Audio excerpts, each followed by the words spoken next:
Okay, let's get started. I've been looking for a new stock to replace a GRS stock that I broke. I split through the handpiece. It's for a long-range hunting rifle chambered in 7mm Remington Magnum. Now the rifle has to be portable, but not so light that it's unshootable, not so heavy that it's not carryable.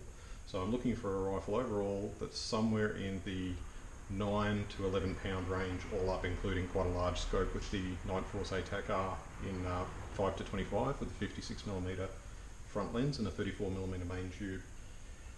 So the rifle in question is going to be a Remington 700 long action. Here we have a Boyds laminated stock. This one is actually inlet for a Remington 700 long action, some stainless steel pillars and some Brownell's acrylic glass in there. This is a knockabout stock that I was using for a bunch of different things. The channel's been let out for a light Palmer contour barrel. There's a couple of things wrong with this kind of stock. Firstly, for a long range hunting stock, the scope sits up quite high. The cheek piece on the stock is quite low, so you can't get a good cheek weld. You can apply something similar to this, this kind of padded cheek piece arrangement, but unfortunately that doesn't work terribly well for adding extra height to it. You can add some height, but it's not enough. This stock doesn't have a very flat forend, so it doesn't ride a bag or a pack or anything particularly well, but it is reasonably svelte in the hand. Probably the biggest drawback to it is it's got a fairly short forend, and on the bottom here, this slope means that with a rest or a rear bag under recoil, it dips down too much at the back and it causes a little bit of muzzle flip. It's just not a great stock for a long range hunting rifle with a large scope. Pretty cheap though. The downside to this is surprisingly quite heavy. According to my scales, 1.21 kilograms. I don't know what that is in ounces of cheese per mile or whatever bullshit Americans use. 1.2 kilograms. So we can do better than that, both shape-wise and weight-wise. For reference, this is a Tikka T3 factory plastic stock. Still has a little recoil lug in there, sometimes they're hard to get out. This one has the plastic bottom metal. This is effectively, I think, a new stock. I don't think it's ever been used. These suffer from the same problem. Small rounded forend, low cheek piece in the case of the T3, rock hard recoil pad. The T3Xs have got a better recoil pad allegedly, but I've not had a chance to fondle one of those in person. Again, the quite sharp angle here, not ideal. Pistol grip is got a little bit of a palm swell. Very light texturing. It's not super grippy. Certainly better than the laminated stock though, which is basically untextured and very smooth. Now this stock is actually not the lightest stock we're going to look at, but it's pretty light. This is 830 grams, so it's about the equivalent of 2.5 cans of soft drink or 2.5 beers or something. It's quite light. Not terrible ergonomics. They're not bad for a hunting rifle stock, and as far as the plastic stocks go, they're actually pretty rigid. Bedding seems to be pretty good. Accuracy out of these is quite good. Certainly I wouldn't count it as a rubbish stock compared to some of the plastic ones out there. Now this is where we get a bit more serious. This is a Manners, I believe it's an MCS-T. This one is also inlet for a T3, Tikka T3. This is where the ergonomics start to get a whole lot better for long range shooting. Much higher cheek piece, larger forend, flatter at the heel to ride a bag better. Although this one has the detachable sling swivel stud thing that knocks on the bag, and that actually affects accuracy quite badly. It's a bit annoying.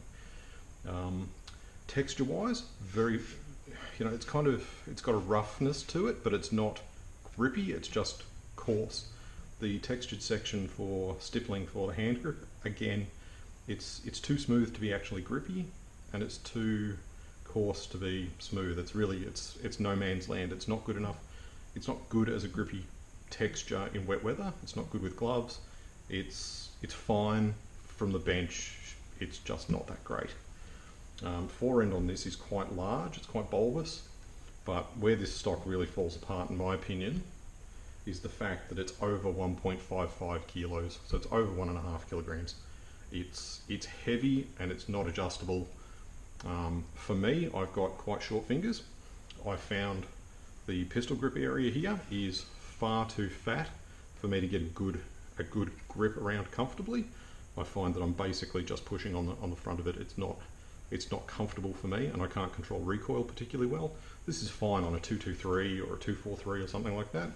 Down on a 6.5 Creedmoor, I would have no trouble at all shooting well with this. A 300 Win Mag or a short mag or a 7mm Rem Mag, I can't control the recoil well enough to get fast follow-up shots. It's just not a good geometry for my hand. It's too big and bulky in this area. For my intended purpose, it's too heavy. It doesn't have the adjustability at the back. Recoil pattern, it's fine. By the time you add this much weight to the rifle, it's probably less of an issue, the recoil pad, because you're adding a kilogram to the weight of it. Now, if we really want to go lightweight, here we have a Tikka T3 with no bolt in it. And this is sitting in a PDI, Precision Defence Industries, carbon fibre stock with a wrinkle black paint finish. So this stuff is quite grippy. In fact, it's really nice. It's a good combination of grippy and smooth. The downsides to this stock are a few. This area here has got the texture on it. I've found with heavy recoil and a hard cheek weld, this chews my face up quite badly. It scuffs up my face. It's coarse. It's very grippy. It's very pleasant. It feels actually quite like it's warmish and grippy to the touch. It's quite nice. These have got a great recoil pad with the Limsaver E-Tac. They have the side sling swivels, which I absolutely love. These things are brilliant. These things are way better than I ever thought they would be. This stock, in this configuration with the pistol grip and the wide forend and the hardware that's attached, the peak rail, the sling swivels, this stock, believe it or not, comes in at 0.7 of a kilogram. So just under 3/4 of a kilogram. It is light as a feather. It is ridiculous when it's off when the barrel action is out of it. This thing, when you pick it up, it looks heavier than it feels. It's almost like an optical illusion to pick it up. It is that light. So it's got a couple of really great advantages. It's super light. It feels good in the hand. The ergonomics are actually pretty good. It has enough adjustability in the slope here at the back that you can ride it up and down on a sandbag for vertical elevation adjustment. Works really quite nicely. These flush cups on the side, fantastic. The things I don't like, lack of adjustability. This chews into my face a little bit, and I find it doesn't feel quite right in terms of the length of the forend, and it's really, really good. Don't get me wrong, this is a fantastic stock, and given that now the current versions of these have solid carbon fibre in the shape of the action in the bottom, so effectively instead of having epoxy bedding, you actually have a carbon fibre bedding surface. You bolt these things in, you crank them down, and it is good to go. No bedding required. The accuracy I get out of this is fantastic. I wouldn't bother bedding it. It has integral carbon fibre pillars in it, so it doesn't need aluminium pillars. There's no ability to crush it. This thing is rock solid. It's fantastic. It is light as a feather. As far as I'm aware, you're going to struggle to go any lighter in a stock. It's a thin carbon fibre membrane over a core that's got some kind of fill in it, and then the solid bedding block underneath the action made of carbon fibre. The inletted channel, for example, is not even coated in the grippy material. They've saved weight there, so weight saving has been, really high on their agenda. With this particular rifle, this is a Tikka T3 stainless in Cerakote and chambered in 300 short magnum. It has, let's say, stout recoil. This is certainly not a gun that's fun to shoot off the bench. Accuracy out of this is easily sub-minute of angle. The problem is it's hard to shoot such a light gun. So going for a long range hunting rig, it needs to be heavier than this gun, which weighs in at under 7 pounds, including the scope and an empty magazine and the bolt. So 7 pounds for me is too light. It's too light to shoot well. This thing shoots easily 1 minute of angle, but I have to struggle to do it. I have to be in good position. I have to be really, really careful. It's just hard to do. And we could go lighter. This is a heavy scope. If we went for, say, a Leopold or something, even with a 30mm tube, you could shave another 200 grams off this and get it to about, a little over 3 kilos, just under 7 pounds in American money. So what have I got for my new rifle? This. So straight away we can see there's a number of advancements here over the other stocks we've had a look at. One thing you can't tell, carbon fibre. Exceptionally light. This is in fact only a tiny bit heavier than the factory Tikka T3 plastic stock. This one is obviously not a Tikka stock, this is for the 700 long action.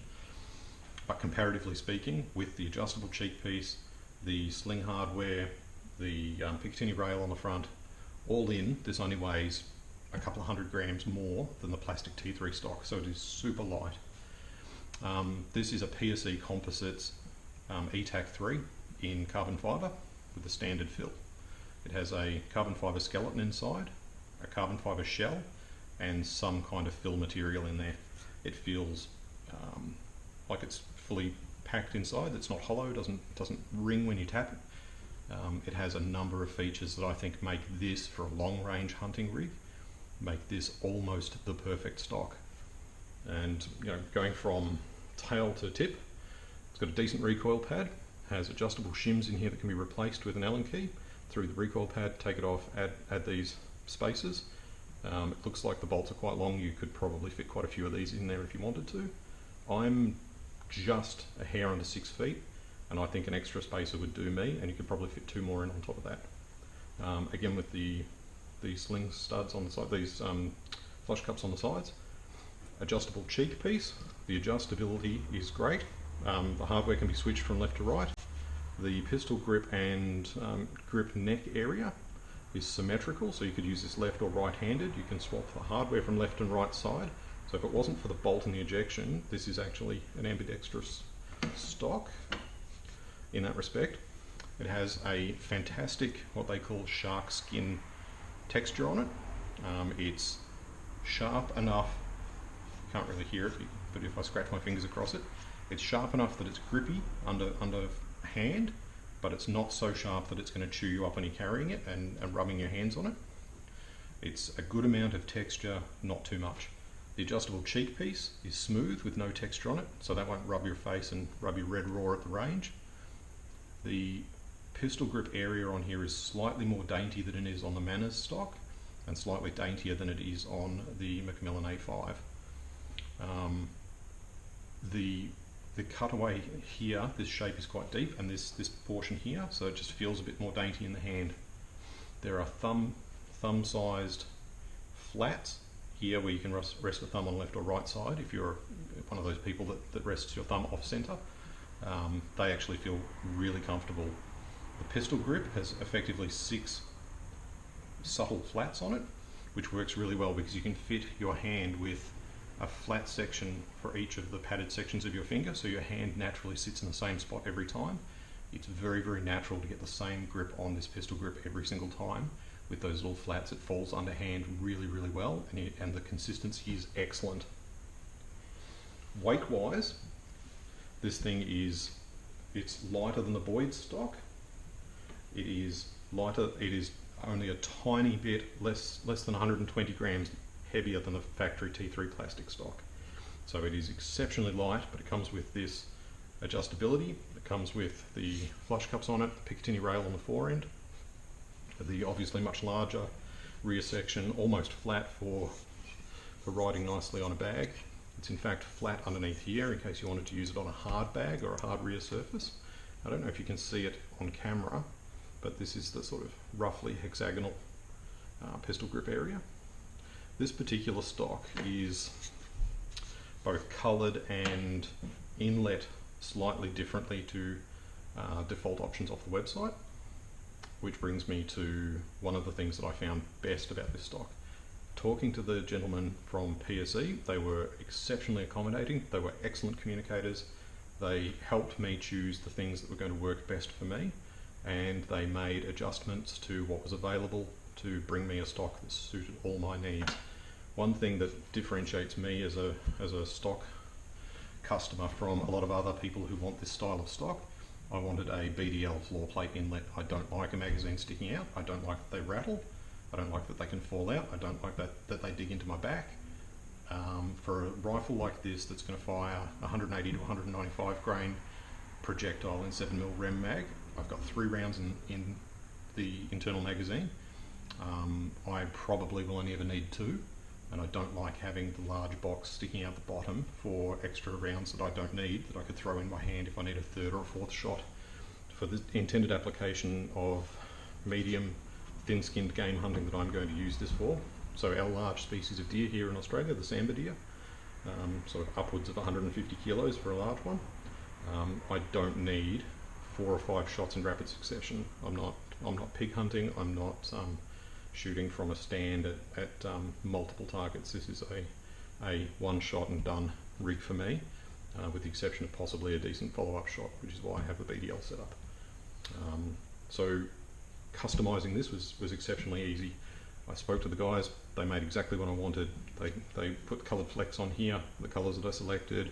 They were happy to change an inlet at the bottom for a BDL setup instead of the magazine setup that they usually use. It's got an oversized recoil lug area for the larger recoil lug on the action I'm dealing with. The customization options were fantastic. The process couldn't have been easier. It is a pricey stock. This is going to run you in Australia as much money or more than a Macmillan A5 or the Manners equivalent. What it does give you is, in my opinion, it's a slightly better shape for a smaller handed shooter. It is fantastically light. The communication from the vendor was fantastic. The turnaround time on this, with the exception of UPS and Border Force running me around in circles, the time from order to delivery was in the order of 6 to 8 weeks, which is unmatchable by a stock like this out of the United States as far as I'm concerned. I would rate this stock as being as good or better than anything else I've held. The adjustability is fantastic, the fit and finish is great, the customization options are adequate for what it needs to be. The weight on this thing is absolutely perfect. It weighs, in effect, this weighs as much as a Sporter style plastic stock on a factory rifle, whilst giving me all of this adjustability, functionality, and ergonomics. So for an intermediate weight long range hunting rifle that finishes at sort of 10-pound range, this is going to be absolutely perfect. I don't think you can do better. The PDI stock that we looked at on the T3